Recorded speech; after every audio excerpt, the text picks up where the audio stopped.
न्यायालयातून काही सकारात्मक समोर येणार आहे का, येऊ शकते का? खरं तर हे पाहणं अधिक महत्त्वाचं असणार आहे.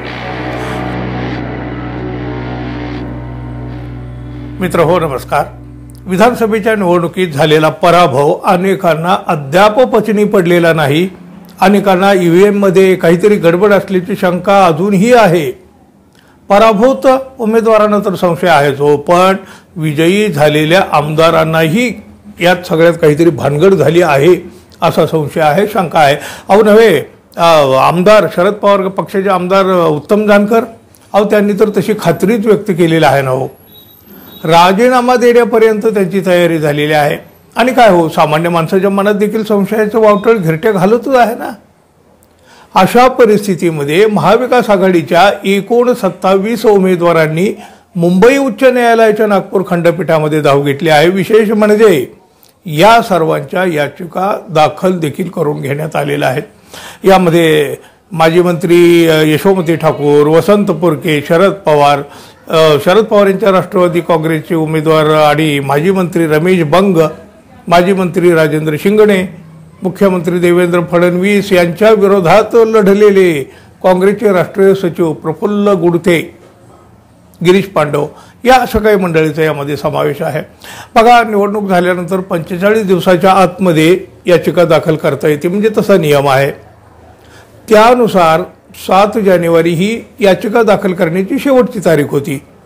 याचिका दाखल करणाऱ्यांची एकंदरीत संख्या आता 27 झाली आहे. 27.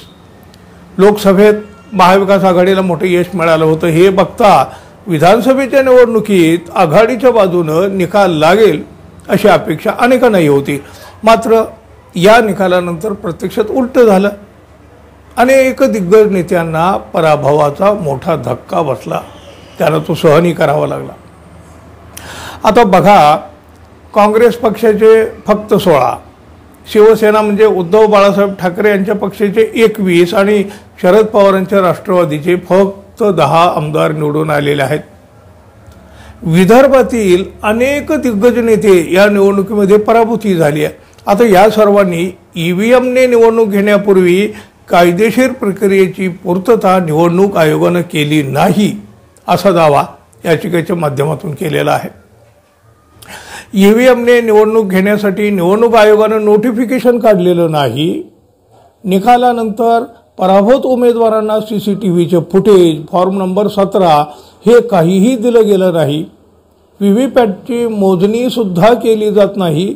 माहिती अधिकार कायद्याअंतर्गत ही माहिती देणं बंधनकारक आहे. आमचे हक्क डावलले जात असल्याचं असं हे सगळं या याचिकेमध्ये नमूद केलेलं आहे.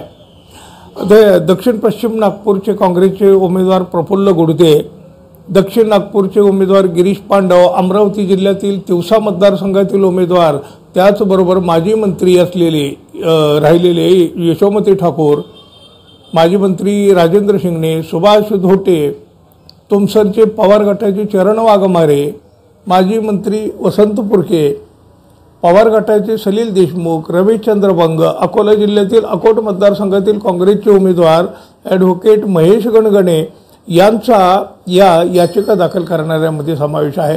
मतदार यंत्राबाबत आणि निवडणूक प्रक्रियेबाबत मोठा संशय आहेच. न्यायालयातून आपल्याला आमदारकी मिळू शकते अशी या मंडळींना आशा असावी कदाचित.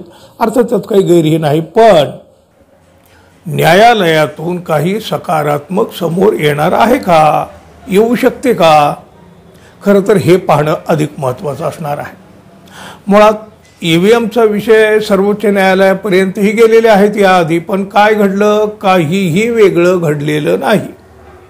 आता मात्र न्यायालयापुढं वेगळे मुद्दे मांडण्यात आलेले आहेत आणि हे महत्त्वाचं आहे. त्यामुळं काही वेगळा निकाल देखील कदाचित येऊ शकतो. पाहूया आता न्यायालय काय निर्णय देते. तोपर्यंत मित्रांनो, आपण आपल्या चॅनलला अजून सबस्क्राईब केलेलं नसेल तर कृपया सबस्क्राईब करावं ही अपेक्षा आहे.